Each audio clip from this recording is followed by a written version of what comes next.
We're watching the station covering all of the DMV. This is DC News Now.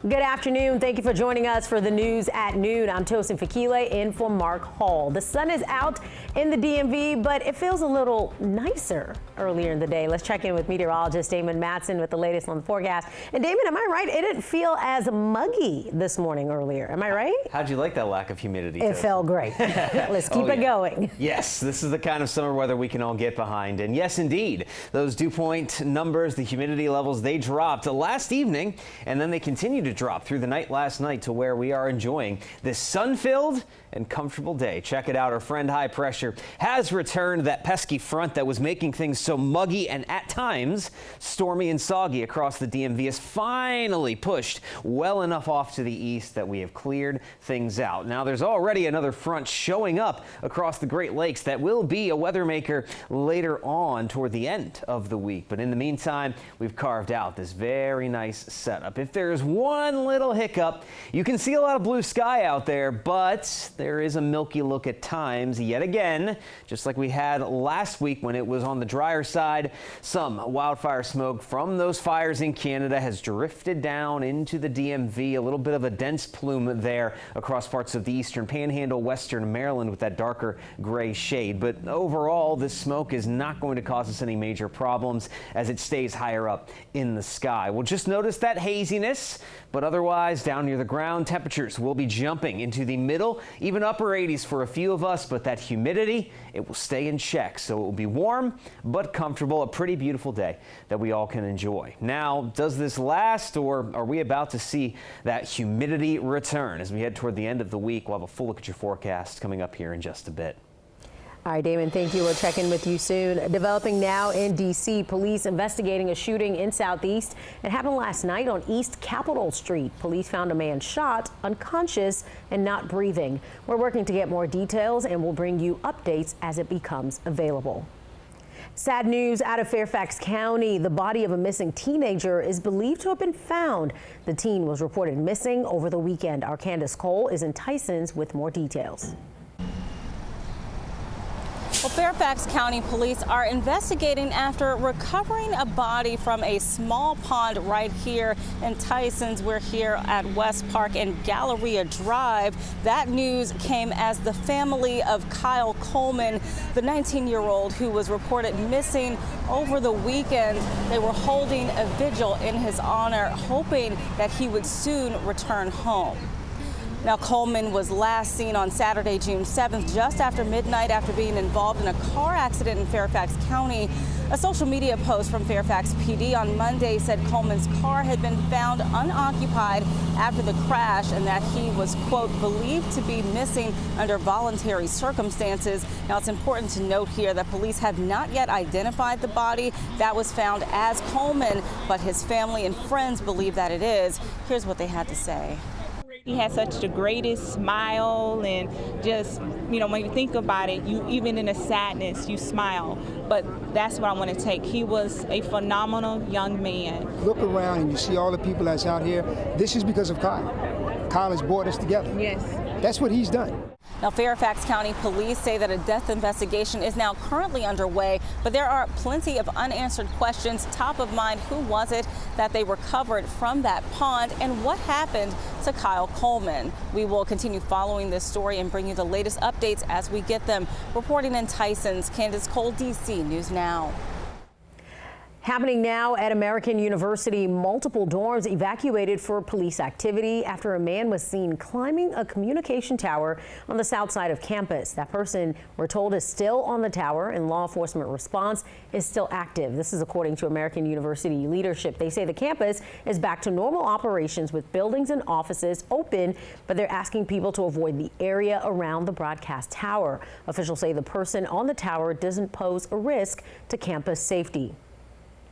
Our coverage continues on the case of Kilma Abrego Garcia. The Department of Justice now wants to close the case. The DOJ says it's followed the court's order with the wrongly deported Maryland man now back in the United States. They're filing to dismiss the case by mid-June. Abrego Garcia is facing serious federal criminal charges of human smuggling.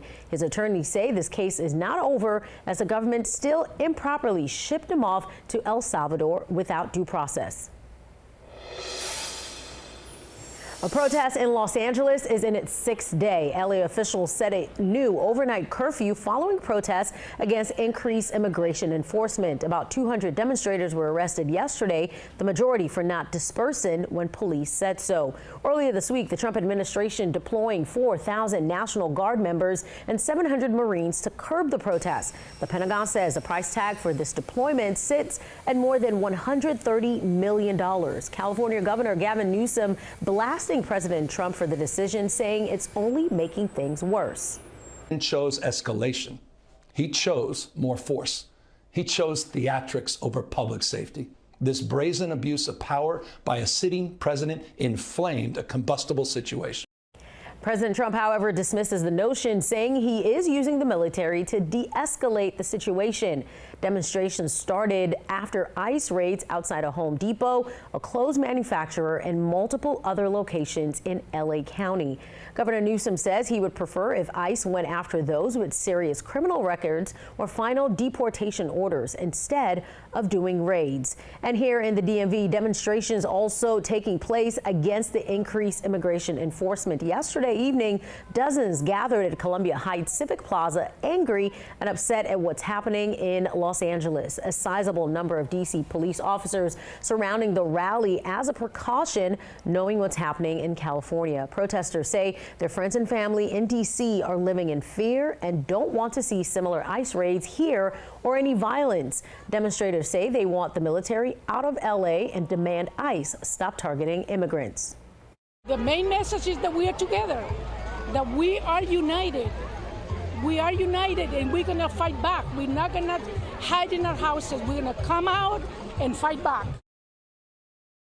Many of the people protesting yesterday also say they have plans to protest Saturday for the Army's military parade.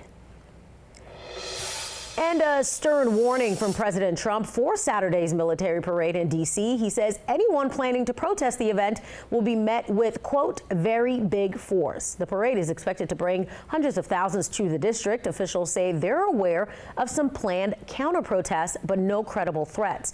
The Secret Service says it's also keeping a close eye on riots and protests happening in Los Angeles. We're going to be celebrating big on Saturday. We're going to have a lot of, and if there's any protester who wants to come out, they will be met with very big force. We're not expecting it. We have no intelligence of that, happening here. But if it does, we have the resources to handle it. More fencing, as you can see there, is up, and more heavy military vehicles were seen staging nearby at the Pentagon. Everyone attending the parade will enter through specific checkpoints and will go through metal detector screenings before heading into fenced areas along the mall. And the military parade will cause dozens of street closures and detours. Metrobus route changes, they take effect Thursday night. Some road closures in Virginia will start tomorrow night. Reagan National Airport closing from 6:30 to 10 p.m. You can find a full list of changes on our website, dcnewsnow.com. The government inflation report is out. It shows inflation picked up last month, likely due to President Trump's tariffs. Consumer prices rose 2.4% in May compared to a year ago. Experts think Trump's tariffs, raising the cost of some imports, including clothes, furniture, appliances, and new cars, likely contributed to the uptick. Many retailers and some consumer product companies have said they have plans to raise prices or have already done so to cover the cost of the import duties. Grocery lists may be growing with kids out of school, and you're looking for ways to save on some summer favorites. DC News Now's Haley Milon has been tracking those grocery prices to help you find the best deals. She's stretching your dollar with this week's bargains. We're seeing some fluctuations on the 10 staples that we track for you regularly, but it's getting to feel like summer outside, and that means your menu's probably changing. So I'm tracking down the best deals on summer favorites. Some prices up, some down, and some downright surprising. Here's a bright spot. Brown eggs at Walmart dropped to $3.94 a dozen, the cheapest among the local grocery stores, and about $2 less than Safeway's $8.99. Giant held egg prices steady at $5.29. But it's not all good news. Safeway's ground beef doubled in price, jumping to nearly $11 a pound. Meat prices remain a mixed bag this week. Safeway's boneless chicken dropped from $5.99 to $3.99 a pound, while Giants rose from $1.99 to $2.69. If you're filling your cart with our list of staples, here's what it'll cost you. At Walmart, $34.82, Giant $38.20, and Safeway $58.63. And don't forget, we told you that Aldi slashed prices on over 100 items for the summer. The cost of our basket there, just $26.52. With cookout season heating up, many shoppers are on the lookout for summer favorites. Crab lovers, this year's supply may be tighter. Researchers found that the Maryland blue crab population dropped off about 25% from last year. We found this Walmart offer, a half dozen fresh Maryland blue crabs for $88. But if you head to one of the Wharf seafood markets, you'll find deals like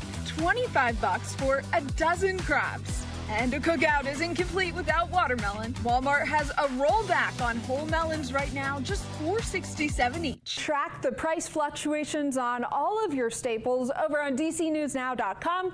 Keyword search, stretch your dollar. I'm Haley Mylon. Back to you.